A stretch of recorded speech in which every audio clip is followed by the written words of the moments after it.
What's up, guys? How you doing?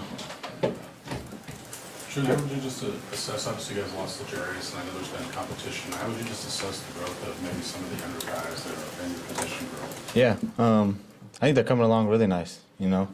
We always talk every year about Coach Spagg's defense and stuff, but I think the biggest thing that I think these guys have been doing a good job at is just the communication, you know what I mean?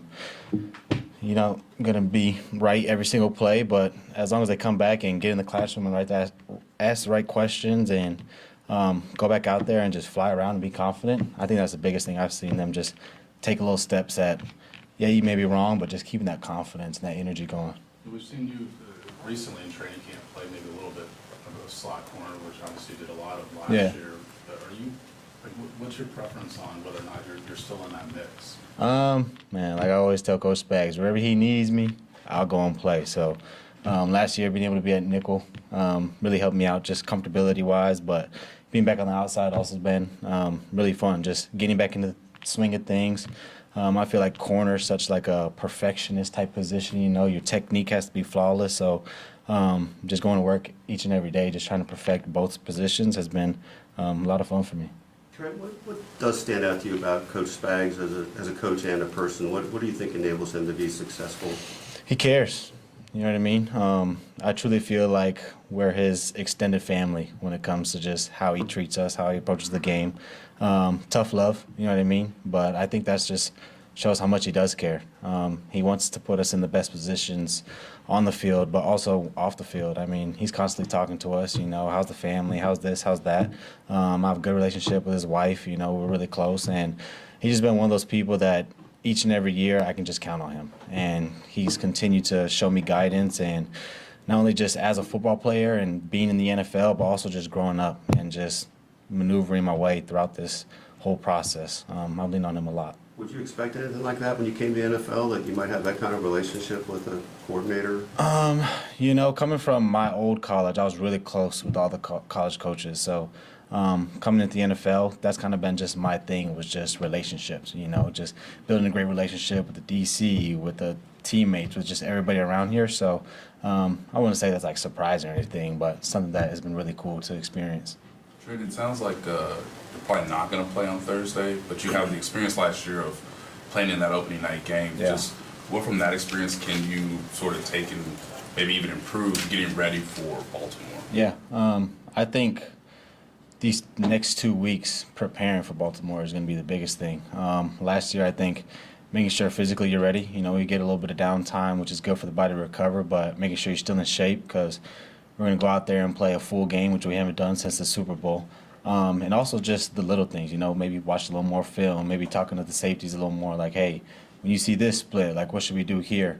I remember last year when we played the Lions, I felt like we were really prepared, and we came out really well as a defense. So just kind of taking that same philosophy as last year, but just trying new things out and implementing little things from this year that we learned. It's going to be huge.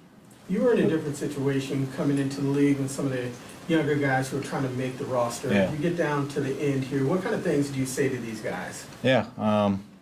One thing I tell them is, like Coach Reed always says, the tape is your resume, you know, and even if you don't make it on this squad, there's 31 other teams out there that is all watching this film that you put on tape. So no matter how many plays you get, no matter what you do out there on the field, make sure you put on your best display, because you don't know who's watching. And also just tell them to just take it all in. You know what I mean? Things go fast. Training camp's hard. You're tired. You're learning new plays. Things can get frustrating, but being able to take a step back and be like, you're in the NFL. You're living out your dream. You get to experience all these new things that you never dreamed of before this. Has kind of been my kind of philosophy with it. It's just like, take a step back sometimes and just enjoy where you're at. Right, L'Jarius and Spags were mentioned. Just with L'Jarius no longer here, how much are you being tasked with maybe just to help lead the group a little bit more and be a little bit more vocal this season? Yeah, I mean, they're definitely relying on me a little bit more. You know, year 3, coming in here, being more of a leadership role, but also just someone who on the defense can become an anchor. You know what I mean? When you talk about guys like Jay Reed, Chris Jones, guys who people look up to and be like, what should we do on this down the distance? Just being out there at the corner position where, you know, you're on the island, you might have a big role in terms of communication and stuff, but still being one of those guys on the sideline, making sure everybody's head's still up, checking in on guys off the field, stuff like that. Little things that I can kind of take over for other guys is something that I'm trying to do. Coach Merritt Couple mentioned more. last week that one of the traits that they really want on the outside is length, and you acknowledge you're not the biggest corner out there. Yeah. But what's the difference as far as inside versus outside and length making a difference? How do you compensate for that?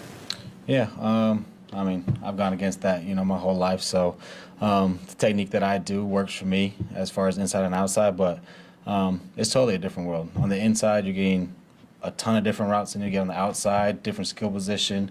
I think as far as length comes, they're talking about bigger receivers on the outside, 6'4", 6'5" guys who can go and jump the high balls and stuff like that. But I think that comes down to just 5 yards. What can I do in 5 yards to slow the timing down, get my hands on the receivers, maybe show the quarterback different looks that I can do at the corner that he might not see as much. And then moving back to inside and being like, okay, now I have to blitz, now I have to play zone, now I have to show him different looks so that I can help my corners out and not just leaving them out there on the island. So I think physically wise, I'm confident in just both positions, but I think a mental aspect of it is a big jump, being able to do both. We saw Coach Spags working a lot even back in the rookie mini camp with Jaden Hicks as far as blitzing and kind of disguising things and making sure the quarterback doesn't know what you do. What did you learn when you first got here about blitzing in the system? Yeah, don't give it away. You know what I mean? Coach Spags like to blitz DBs a lot, which I personally love. Is the best thing ever. But making sure that you don't just give it away every time. You know what I mean? There's certain defenses, certain coverages, and certain calls that Coach Spags likes to show the quarterback pre-snap, and making sure you take your time and not just show it right away or even play with the quarterback a little bit. Like last year, a big thing for me was watching the play clock. On third down, seeing when the quarterback liked to snap the ball and just reading that so that you can time things up a little bit better. Was something that I learned. Yeah. Last one. Okay, thanks, Trent. Good. Appreciate you.